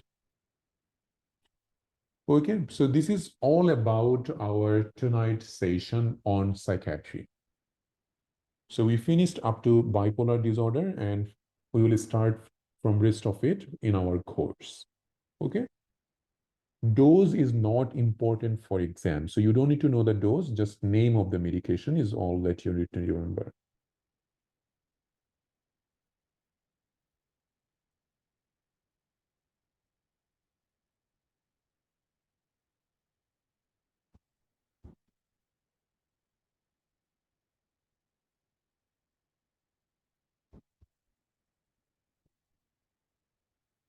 All right, everyone. So that brings us to the finishing of our tonight review session on psychiatry.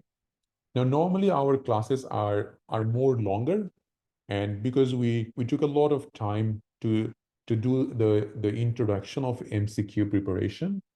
we normally couldn't finish a lot, but usually in our class, we can finish a lot of topics in one class. Okay. So again, you will be able to do our free 2 week session starting from 17th of January, right? Now, I'm going to give you some idea about our AMC MCQ preparation. So you might have seen our website. So if you go to our website, which is firstaidamc.com, you'll be able to come here. And if you go down a little bit, you'll see our 5 months MCQ course in here. So this is where you can go through the whole detail about the course, but let me discuss in detail.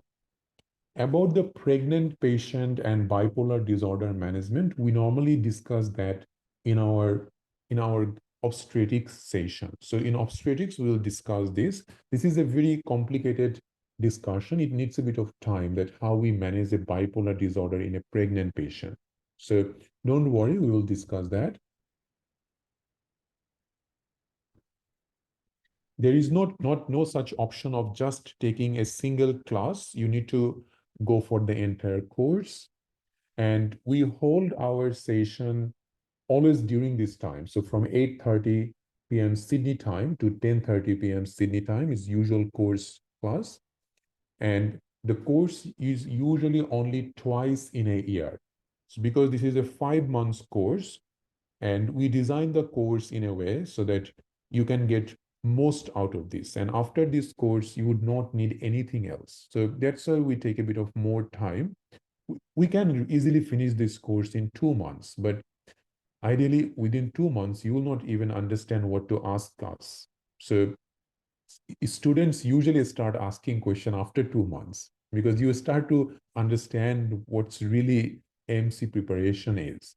So we allow that much of a time so that you can ask questions and you actually know what you are doing.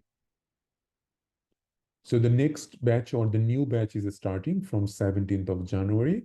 If you want to enroll, the admission is open now. So you can always either if you go to the Facebook, you will see that you can inbox me. So this is our Facebook. So if you go to our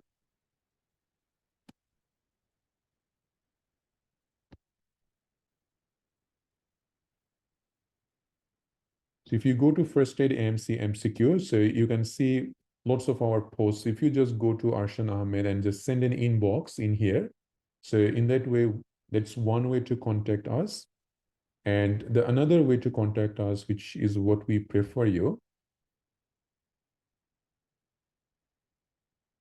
So if you go to this First Aid AMC MCQ, this Facebook group, you'll be able to find out my ID, and you can always send an inbox in here. Or the other way or the best way would be to just you can send an email to us. So if you go for email, so that will be our email in here, firstaidamc4536@outlook.com. So the best way is to just send us an email and we can come back to you. Now, sometimes, yes, because now at the moment we are getting like hundreds of students sending us messages every day. So it can take a little bit of time for our admin team to come back to you. So please don't feel that we are not answering your queries. We will answer your queries, and definitely this is the Christmas time. Everyone is on holiday at the moment. So I hope you will understand that because in your home or in your country, it is also holiday, I guess. So during Christmas time, if you don't get a response for 2 days, I'm sure that is understandable, right? Because even our admin team needs some break. So sometimes if you don't get a response within a day or two, don't think that we are not replying you. Just think that we are replying someone else. So we will reply you definitely, but just keep your patience because in a day, as I said, that we get hundreds and hundreds of messages and we try our best to reply you back. But again, it can take 1 or 2 days and there is no problem. The course hasn't started yet. So let us discuss a little bit about the MC MCQ course, and then you can ask questions about the course as well. So the new batch is starting from 17th January. This was our trial class, but again, you get our first 2 week sessions completely free, which will be from 17th January. And we'll post that class schedule in our Facebook group. Class is usually on Zoom, so if you don't know how to join Zoom, I would definitely advise just download Zoom in your laptop or desktop. It's very easy. We provide the Zoom ID and password. All you need to do is to join the meeting using those password and Zoom ID. It's quite easy and normal. So the course is based on everything someone needs to pass this exam, which is a combination of full theory. So theory classes will be like how we have taken it today. Then we also do 5 years sample question discussion starting from 2019.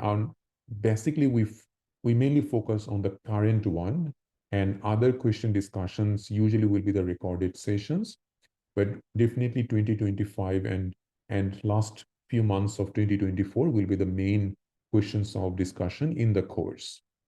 You get 1 to 2 question solved classes every week, and you get 2 theory sessions in a week. So normally you get 3 to 4 classes in a week, which is a lot of classes for 5 months. So we give enough time. We don't hurry. We don't just skip things that is important for you. So we make sure you understand every topic that we discuss. And you get a lot of question solved classes with us. And that is more than enough for this exam anyway. You will also get software-based mock exams. So mock exam is divided into subjective. Let's say we finish a subject, you can actually appear mock exam based on that subject. We add monthly mock exam. So every month we take a lot of question solved classes. And based on that question solved class, next month we add a new mock exam. And then also you get the full mock exam as well.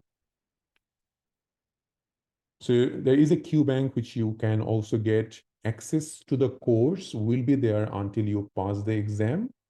And also you get recording of every classes. So many course you will see that you don't get recording, or some course just give you recording for 1 or 2 days and they just remove it, which is not actually best for anyone, because sometimes you might need to come back and just go through our recorded classes even just before your exam. So that is really important, and we make sure we keep the recording for at least 10 months from when we start our course. And if you need a CPD hours, if you have working gap, you can also get some CPD from the course. The course fee is $499 Australian dollar plus 10% GST, which will be a total of 548.9 Australian dollar. The course duration is 5 months. Classes is usually 3 to 4 days a week. All classes are live classes. And usually it is 2 hours. Sometimes it can take 2.5 hours. So we discussed about it. So complete theory classes will be there. We also have theory-based question solve classes. Like we finish, let's say, surgery, there will be a question solve class on surgery. Let's say we finish GIT, there will be a question solve class on GIT itself. And then you can also go for mock exam based on that theory. We also provide recordings of the last 3 to 4 years of all question solve classes in the portal. So it's not only the question solve classes that we are going to take in the course in the 5 months, we also provide recording of the last 3-year question solve classes, which is a lot of collection of questions. If you can finish even a 1-year class, you can pass this exam without any hesitancy. So lots of software-based mock exams are there. Extra classes will be on ECG, CT scan, and all others. You can go through that. We talked about class recording. If any of you have already got an exam date and you don't have 5 months to prepare for this exam, we also provide the full recording of the previously finished batch. So that means the batch that we are currently doing, that batch recording will be added to your batch immediately. So if you don't have full 5 months to prepare, or you want to go faster, you don't want to wait for 5 months, you can also just do that, just going through those video recordings in our course.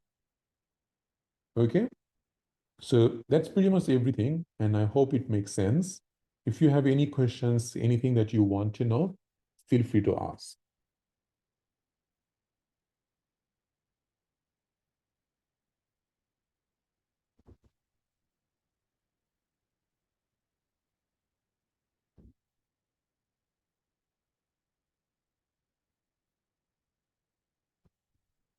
Yes, so we haven't, so we will be able to give the full access to the previous classes once we start the full course. But we have already added a lot of video recordings in your portal. So yes, if you join now, you will start gaining access to the portal and you can start listening to those videos.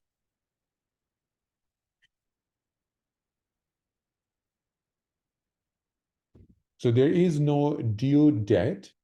So the due date is mainly we would appreciate if you join the course within the first 2 weeks of the free session, because that is how everyone should do it. It just makes sure you have a continuity. Otherwise, let's say that you have done the first 2 weeks and then you have waited for 1 week to join the course. What you have is that you miss that 1 week class. So it just gives a bit of discontinuity in your preparation. There will be no discount for the course, and please don't ask it. Remember that this is the most effective course that is run by Australian doctors, and all of, like, most of the mentors who is actually talking with you, who is actually giving classes, they are very highly regarded doctors. And our main mentor, so which will be me and also one of the other doctor, Dr. Rabia, we are actually working in Australia for years and years. So you're getting the course from someone who is working in here. And this is the most affordable course for IMGs. If you look around you, you will see that the similar kind of doctors who is working here, their course is more than $1,000. So I would really appreciate if you don't ask for a discount in our message or anywhere, because this is the most affordable course. And we just make sure that IMGs like me and us, you can actually pass this exam and you can get all the experience from us rather than wasting a lot of money that we did when we prepared. So we made sure of that, and we really hope that you appreciate it. We don't show our portal in an open class like this. So it is a confidential thing. So we don't actually open our portal like that in front of everyone. It is only for our course students. Lecture notes are given immediately. So normally we give all the lecture notes when you, like, already there is all lecture notes available in the portal. So it is usually given before we start a course. There is no short recall course. It is a part of the full course. Payment is not in installment. It has to be made full. Yes, so it's very important. Once you create an account in our portal, it will say that your account status is pending. So our admin usually will go through your account and make sure you are the right person before we give you the access. So if you have made the payment and you have created an account, please make sure to send me a message in my Facebook that you have done all of this, and then we will ask our admin to go through your account and give you the access. So if any of you, if you're waiting for access, just send me a message about it and we'll work it out. We don't close registration after 7th of January, so you can join the course even after 2 weeks of free session. CPD hours, it depends on the number of classes we take. So there is no specific CPD hours we mention. So you just need to find out that we normally take 3 to 4 class in a week. Every class is 2 hours at least. So based on that number of classes you're going to get, you will get that much CPD hours. So it's a lot.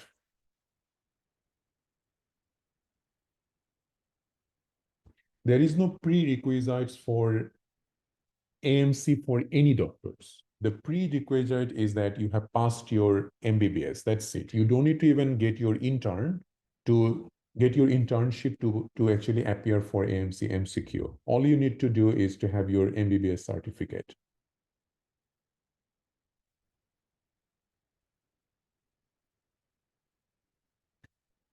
It's not like that, Dr. Aryan. AMC clinical is difficult, as is any last exam for any degree that you are going to appear in your life.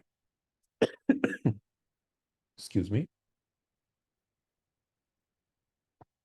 But as I said that our students, most of our students pass AMC clinical in the first attempt. But there are lots of other course students who come to us saying that they have appeared 3 or 4 times.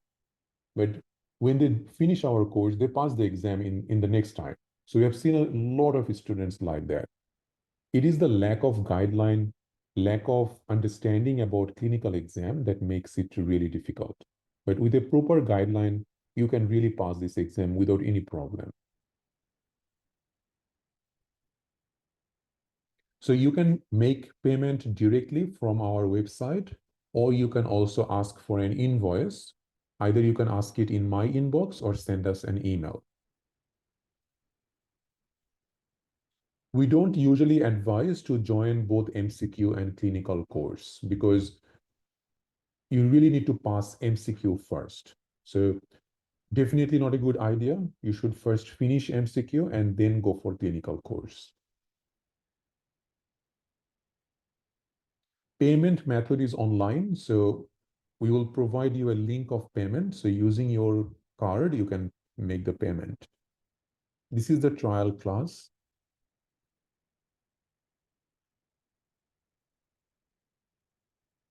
Notes are really enough. So we sometimes go through John Murtagh during the course that we say that this chapter is important, so please read it. We also sometimes read it in our course. So the only thing you need from JM and Kaplan is what we are discussing from it.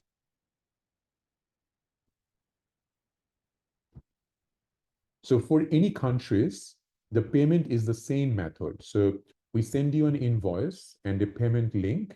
And to make the payment, you really need a card, which is like where you can do online payment. And the course is going to start from 17th January.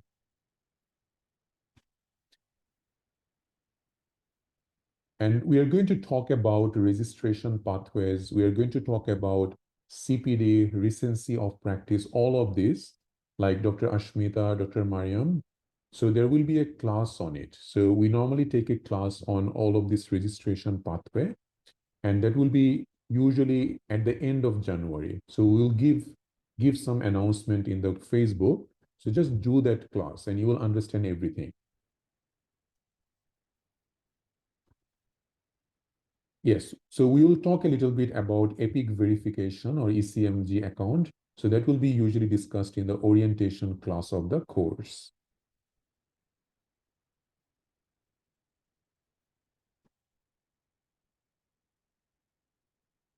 So to enroll in the course, you need to give us some verification documents. So yes, we need either your AMC number, if you have already created an EPIC account, or at least your MBBS degree. If you don't have your MBBS degree, then at least we need your final professional exam mark sheet where we can see your name.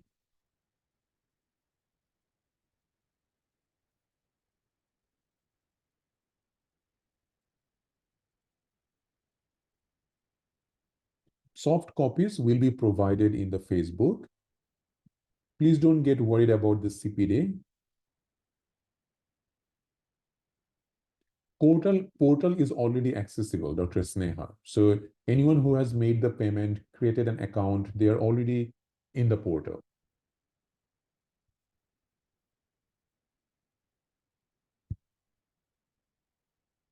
So it totally depends on when you want to register. So if you like the classes, you can start joining now because we are giving you the access already. So it is totally fine if you feel that, well, this is the right course and yes, we want to join, then I would say there is no point of waiting till the free session. So you can just, you can ask for the payment link or make the payment from the website. Let us know you have done the payment and then we'll, we'll ask you to make an account in the portal and then you will be getting the access in the portal. And Dr. Aryan, I have explained your questions already. So the portal link is, I will just give the link in here so that you can also have a look. So if you just write firstaidamc.com, that's all that you really need to write.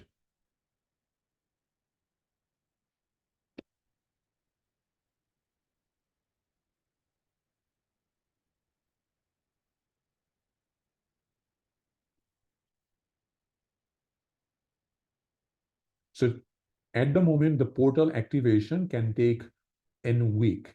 So once you make the payment, because we really need to go through everything and also we need to give all the notes and materials in your portal. So it takes a bit of a time. So it can take 1 week after the payment to get the full portal access. So until the course starts, you can definitely, there is a AMC MCQ handbook. So you can start reading the AMC MCQ handbook. And if you are already in the portal, I would ask you to start listening to some of the classes.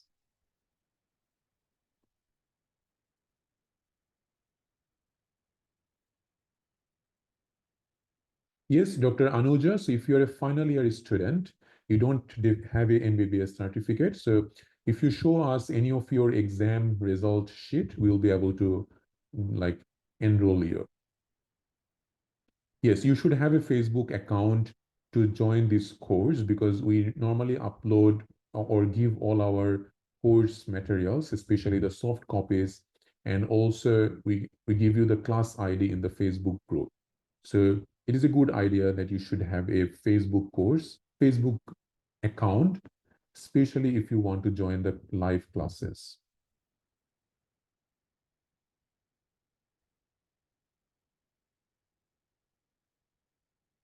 So Portal is the app. So you really don't need any other app. So Portal is all that you need to know. And Portal has everything that's normally what we discuss in the course.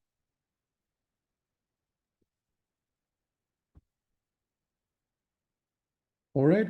So I know that you have a lot of questions, and I hope you guys enjoyed the class. And we will discuss more about your questions and everything in our coming free 2-week sessions. So portal access will be, so everything else will be there until you pass the exam, and the video recordings will be for 10 months. I would recommend to do both job and the study. Any payment from anywhere, Dr. Kaushik, will be from a bank account. So we don't know any other way of payment. So if you want to make the payment, the only way is this. And again, remember that if you are going for AMC MCQ exam, to register for the MCQ exam, you need to have a card where you can do an online payment. Even if you want to like create an Epic account, which is must for AMC, you need to have a card where you need to have a card from which you can make an online payment. So you need to have something like that, even for a lot of things. So anything related to AMC, you need to have a card which has this kind of option. So if you don't have any, make sure you talk to your bank and create and have a card which can do this kind of online payment. Okay, because you will really need it.